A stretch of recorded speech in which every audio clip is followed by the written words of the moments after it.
열왕기하는 제3부로 되어 있는데 특별히 제3부는 18장에서 25장까지로서 남유다 잔존 시기와 열왕의 통치와 남유다의 멸망 과정에 대해서 기술하고 있습니다. 그 가운데 오늘 우리가 읽은 열왕기하 24장에서는 남유다의 제18대 왕이었던 여호야김, 19대 왕이었던 여호야긴, 그리고 마지막 20대 왕이었던 시드기야에 대해 기록하고 있습니다. 24장 크게 세 문단으로 나눌 수가 있는데 7절까지는 남유다 제18대 왕 여호야김 시대의 2차에 걸친 바벨론의 침공에 대해서, 8절에서 17절은 19대 왕 여호야긴 시대 제3차 바벨론 침공과 유다 포로 이송에 대해서, 18절에서 20절은 남유다 제20대 왕 시드기야의 통치와 평가를 기록하고 있습니다. 히스기야와 더불어 남유다 최고의 선한 왕이었던 요시야는 제16대 왕이죠. 애굽과의 전쟁에서 죽임당합니다. 이때가 주전 609년이었어요. 그리고 609년부터 남유다가 멸망한 586년까지 23년 동안 왕이 무려 4명이나 교체됩니다. 이때 바벨론은 4차례에 걸쳐 남유다를 침공해 왔습니다. 그리고 바벨론으로 그때마다 포로를 사로잡아 갔습니다. 중요한 사실이기 때문에 잠깐 연대기별로 살펴보도록 하겠습니다. 바벨론의 제1차 침공은 요시야가 609년에 죽었다고 그랬죠. 605년에 있었습니다. 이때는 제18대 왕 여호야김 시대에 있었어요. 그러니까 여호야김은 제17대 왕 여호아하스와 형제입니다.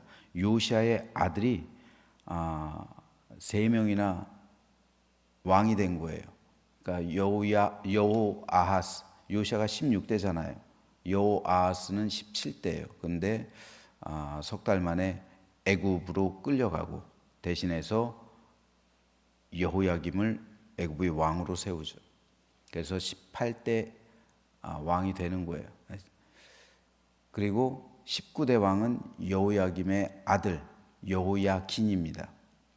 그리고 마찬가지로 석 달 만에 바벨론이 폐위시키고 대신해서 시드기야를 왕으로 세웠는데, 시드기야는 여호야김의 형제예요. 그러니까 요시야의 세 아들이 왕이 되고 여호야김만 이제 여호야김의 아들이 된 거죠. 왕이 된 거죠. 어쨌든 1차 포로 605년에 있었습니다. 이때 다니엘과 세 친구 그리고 유다의 귀족들, 왕족이 끌려갑니다. 2차 침공은 주전 602년에 있었는데 이때는 별다른 큰 피해는 없었습니다. 3차 침공이 597년에 있었어요. 여호야긴이 왕이 된 지 석 달 만에 폐위가 되죠. 이때 에스겔 그리고 에스더의 삼촌 모르드게 그리고 10,000명의 사람들 그리고 7,000명의 용사들이 바벨론으로 끌려갑니다. 이것을 바벨론 제2차 포로라고 해요. 마지막 4차 침공이 그로부터 11년 후인 586년에 있었습니다. 3차 포로인데요. 이때 하층민을 제외한 대부분 모든 남유다 백성들이 바벨론으로 포로로 끌려갑니다. 시드기야 때예요. 그래서 시드기야는 남유다의 마지막 왕으로 기록됩니다. 자, 오늘은 이 가운데서 마지막 왕이었던 시드기야에 대해서 잠시 살펴보려고 하는데요. 그에 관한 총평을 오늘 본문에선 이렇게 기록하고 있습니다. 시드기야가 왕이 될 때 나이가 21세라 예루살렘에서 11년간 다스리니라. 그의 어머니의 이름은 하모다리오 림나인 예레미야의 딸이더라. 그가 여호야김의 모든 행위를 따라 여호와 보시기에 악을 행한지라. 여호와께서 예루살렘과 유다를 진노하심이 그들을 그 앞에서 쫓아내실 때까지 이르렀더라. 자, 남유다의 마지막 왕이었던 시드기야는 11년 동안 남유다를 다스렸습니다. 그런데 이 11년이란 기간은요, 얼마든지 연장될 수 있었어요. 즉 시드기야는 젊어서 죽었어요. 21살 때 왕이 됐으니까 32살 때 죽은 거예요. 얼마든지 남유다는 오래 존속할 수 있었어요. 시드기야는 왕으로 재위할 수가 있었어요. 남유다는 멸망하지 않을 수 있었습니다. 남유다가 멸망하게 된 결정적인 이유는 남유다가 바벨론을 배신하고 바벨론을 대적했기 때문에 그래요. 시드기야는 바벨론이 남유다의 왕으로 세운 왕이잖아요.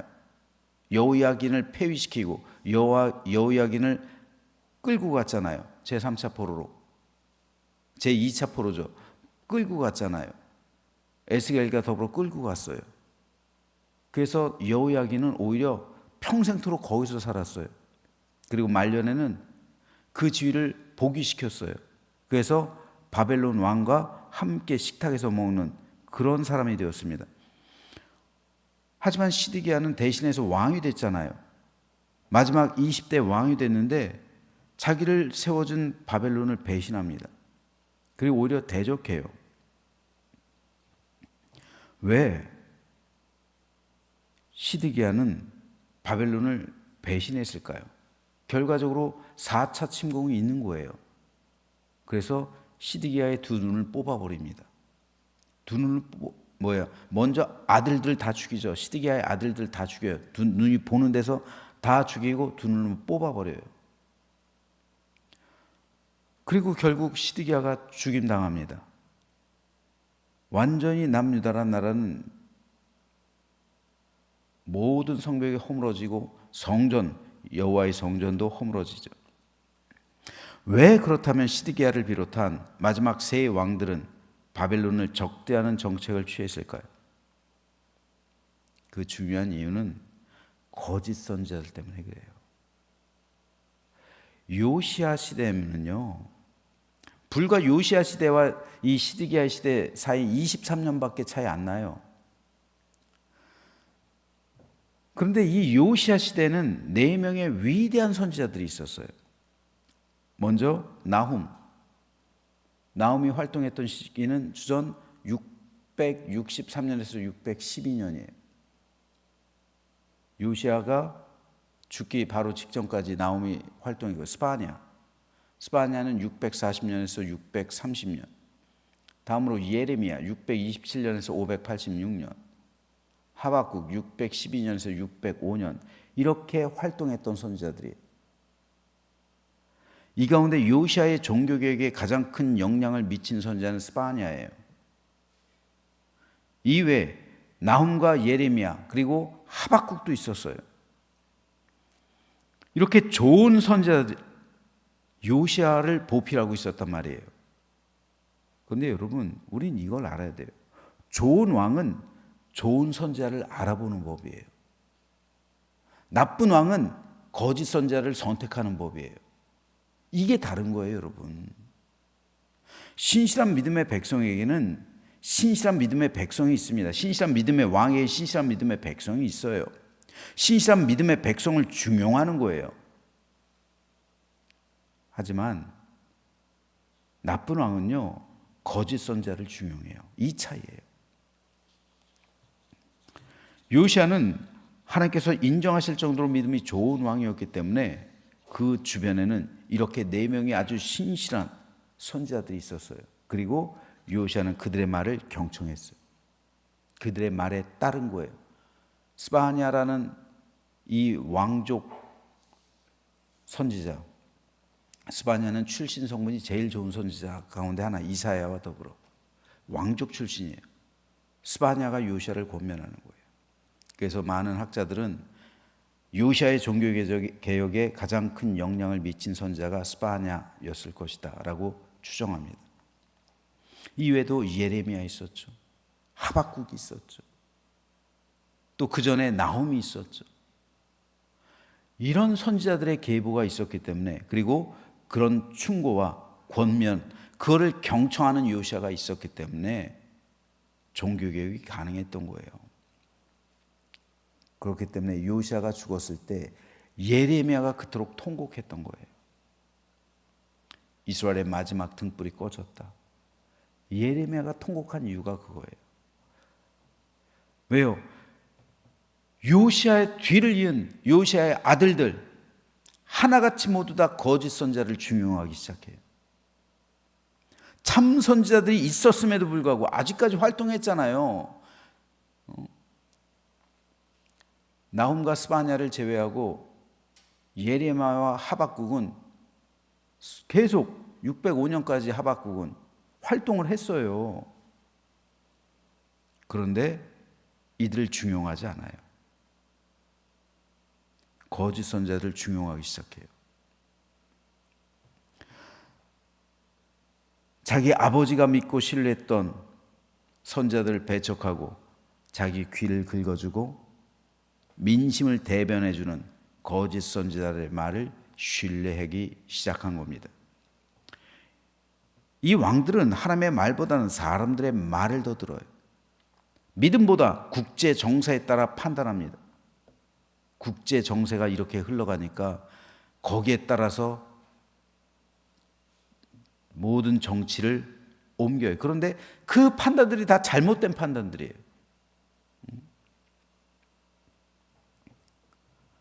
그 결과 그들은 참 선지자의 말보다 거짓 선지자의 말을 더 신뢰하게 되고 그 결과로서 그들이 내린 결정 모두 하나님의 심판을 가져오게 돼요. 그래서 4차례 침공을 당하잖아요. 바벨론에게. 여러분, 침공을 4차례나 당했다는 거는요, 뭘 말해주는 겁니까? 바벨론도 3번이나 기회를 줬다는 거잖아요. 3번이나 바벨론도 남유다에게 기회를 준 거예요. 안 되니까 마지막 4번째 쳐들어와가지고 완전히 무자비하게 다 허물어버린 거예요. 얼마나 화가 났으면 그랬을까요? 그러니까 바벨론도 3번이나 기회를 준 거예요. 3번이나. 그랬을 때 4번째 침공에 와가지고 완전히 초토화를 시켜버린 겁니다. 시드기야가 왕이 되고 나서 시드기야를 왕으로 세운 이 사람이 느부갓네살이잖아요. 바벨론 왕이잖아요. 자신의 신복을 세운 거라고요. 자신의 말을 잘 들을 왕을 세운 거라고요. 자신을 배반하지 않을 사람을 선택해서 세운 거라고요. 왕이 되고 나서 시드기야 4년 6개월이 흘렀어요. 4년 6개월이란 이 세월 속에서 또 여러 가지 국제 관계 변화가 있었겠죠. 그런데 애굽이 조금 득세할 것 같으니까 또 애굽 편에 붙는 거예요. 시드기야가. 그래서 바벨론을 다시 배반합니다. 이에 선지자 예레미야는 바벨론을 배반하지 말라고, 바벨론을 배반하면 곧 그것은 하나님의 심판을 자초하게 되는 것이라고 주장하면서 결사반대를 합니다. 시드기야가 왕이 되고 나서 4년 6개월이 흘렀을 때요. 하지만 거짓 선지자 하나냐는 하나님께서 자기에게 말씀하시는데 바벨론 왕의 멍에를 내가 꺾었다, 하나님께서 말씀하시더라. 그러면서 2년 안에 바벨론 왕 느부갓네살이 이곳에서 빼앗아 바벨론으로 옮겨간 여호와의 성전 모든 기구를 다시 이곳으로 돌아오게 하실 것이다, 하나님께서 이렇게 말씀하셨다라고 주장하는 거예요. 2년 안에 바벨론 왕의 멍에를 꺾을 것이다. 즉 바벨론이 멸망할 것이라는 거죠. 그래서 다시 모든 기구를 그리고 모든 사람들 다시 2년 안에 되찾아 올 것이다, 하나님께서 나에게 말씀하셨다. 하나냐가 말하는 거예요. 하나냐를 비롯한 수많은 거짓 선지자들이 말하는 거예요. 하지만 예레미야는 아니라는 거죠. 네가 죽는 날에 그것을 볼 것이다, 네 말이 사실이 아니라는 걸, 이걸 말하는 거예요. 자, 그렇다면 선택해야 되잖아요. 누구 말이 진짜인지 분별해야 되잖아요. 그리고 선택해야 되잖아요. 누구 말을 따라야 할 것인지. 예레미야를 따르자면, 예레미야의 말을 따르면 바벨론 왕에게 항복해야 되는 거예요. 다시 바벨론에게 충성해야 되고, 그리고 다시 바벨론에게 이러한 주종 관계를 성립해야 되는 어떠한 그런 관계가 있어야겠죠. 근데 이게 싫은 거죠, 사실. 그러니까 애굽에게 가자. 그래서 우리나라의 주권을 되찾자. 이렇게 되는 거예요. 그런데 왜 어떻게 보면은 이 말들은 애굽에게 의지해서 우리나라의 주권을 되찾자라는 말은 민족주의자들의 말이죠. 그 말이 틀리다고는 할 수 없어요. 민족주의로 볼 때는요. 그런데 이거를 영적으로 해석하면 이것은 하나님의 심판이거든요. 바벨론을 통한 심판이에요. 바벨론을 통한 그동안 잘못한 것에 대한 징계요 채찍이에요. 이 징계요 채찍을 잘 견디면, 그리고 자신들의 신앙을 회복하면 하나님께서 다시 이 나라 이 민족을 다시 한번 회복시켜 줄 것이다. 이것이 예레미야의 말이거든요. 이 징계와 채찍을 견뎌내라는 거예요. 너희들이 잘못한 것에 대한, 므낫세가 잘못한 것에 대한, 너희 선조들이 잘못한 것에 대한, 너희들이 우상을 숭배한 것에 대한 하나님의 징계와 채찍이니까 견뎌내라는 겁니다. 달게 받으라는 거예요. 이 기간 견뎌내라는 겁니다. 바벨론을 통해서 너희가 비록 지금 속국 관계에 있지만 언젠가 때가 되면 이 속국도 변하게 될 것이라는 거예요. 실제로 바벨론은요, 역사가 100년밖에 안 돼요. 굉장히 짧게 강성했다가 사라진 나라입니다. 하지만 이스라엘은 견디질 못하잖아요. 그렇다고 뭐 애굽에 의지하면 애굽의 속국에서 벗어날 거 아니에요. 애굽도 마찬가지로 속국이 되는 거예요. 그러나 백성들은, 그리고 시드기야는 거짓 선지자 하나님의 말을 따랐어요. 그래서 예레미야를 핍박합니다. 자, 그렇다면 하나니아의 말이 맞았습니까? 2년 후에 진짜로 여호와의 성전 기구들 다 돌아왔어요? 포로로 끌려갔던 1, 2차 포로들 다 돌아왔습니까? 아니잖아요. 2년 후면요, 시드기야가 왕이 된 지 6년 6개월이 흐른 뒤에요. 아직까지 5년 6개월이라는 시간이 남아 있잖아요. 그러면 거짓 선지자 하나님의 말이 잘못된 것이 판별된 거잖아요. 아, 이거 예레미야의 말이 맞았네 라고 분별할 수 있잖아요. 그런데 그들은 여전히 하나님의 말을 예레미야의 말을 듣지 않아요. 하나님의 말, 그 말을 따라가는 거예요.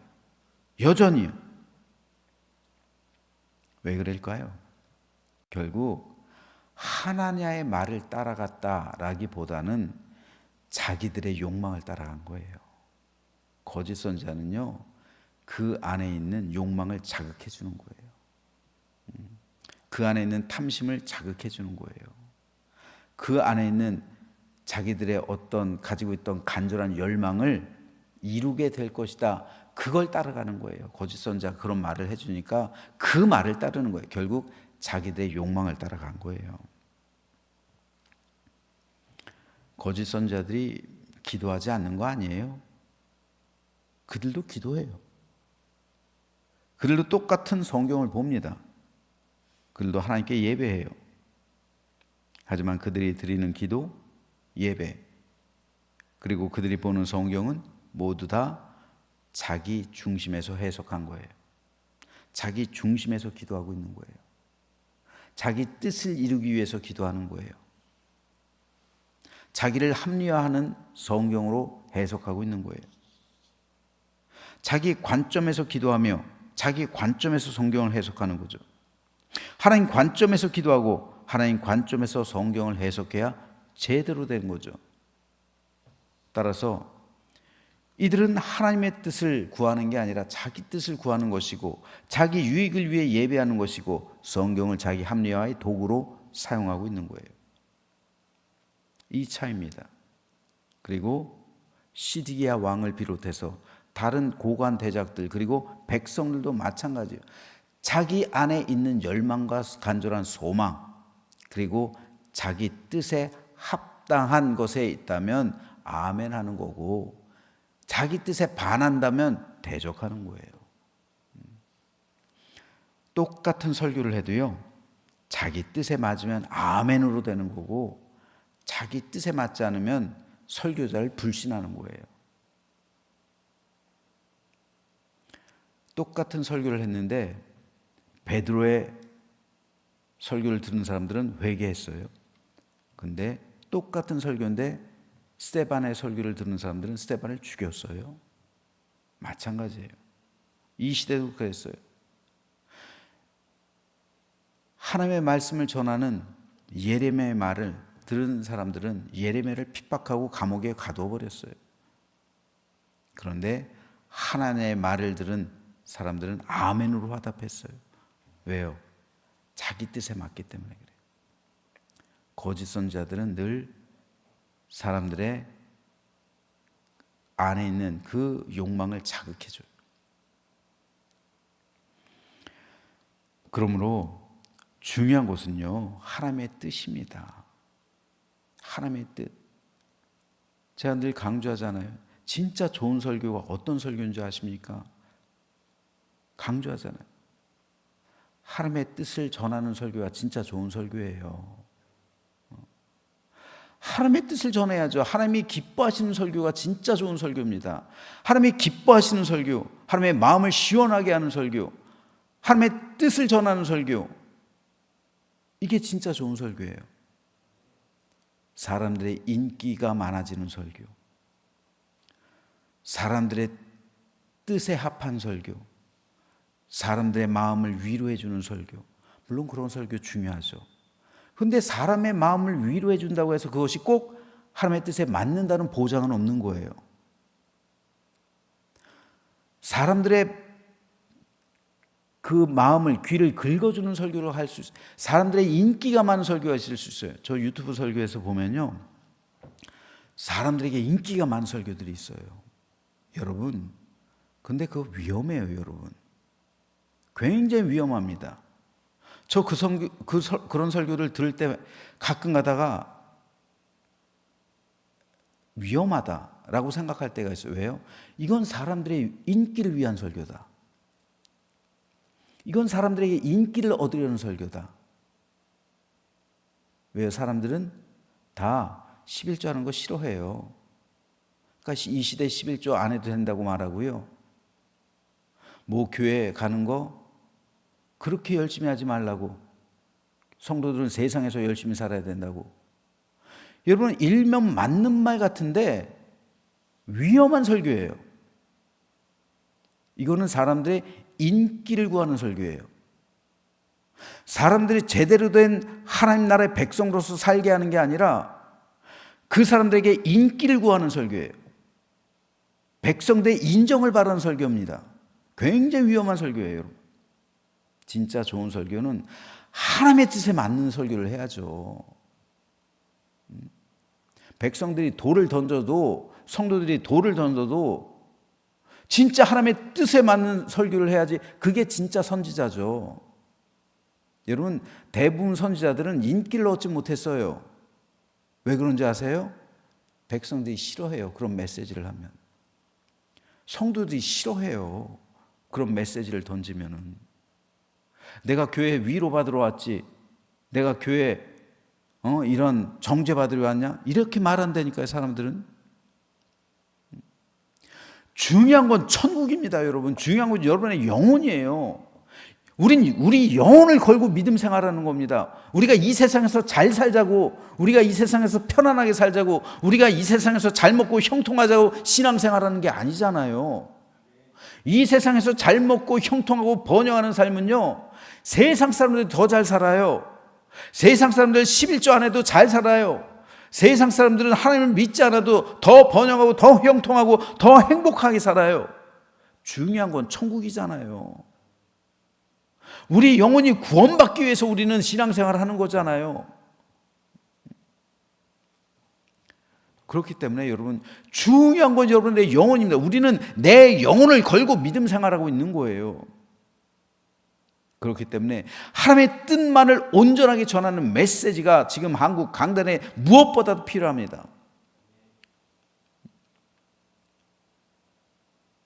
그렇기 때문에 여러분, 우린 목숨 걸고, 아니 목숨보다 더 중요한 우리 영혼을 걸고 신앙생활하고 있어요. 하나님 나라가 다가오고 있단 말입니다. 하나님 나라가 시시각각 우리 안에 날마다 하루하루 지나갈수록 더 가까이 오고 있는데, 과연 내 영혼 구원받을 수 있을지, 우리 영혼 걸고 신앙생활하고 있는 거잖아요.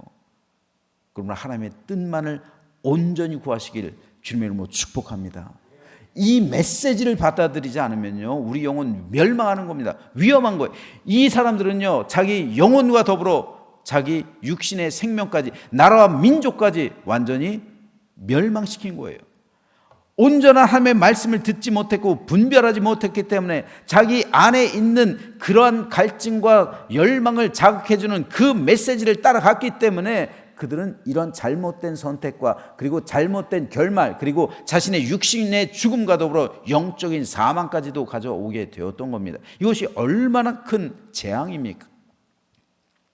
그런데 이것이 오늘 우리 삶에도 반복되고 있어요. 그러므로 저는 하나님께서 진짜로 하나님의 마음에 합한 메시지, 하나님의 뜻에 맞는 메시지만을 전달하려고 노력하겠습니다.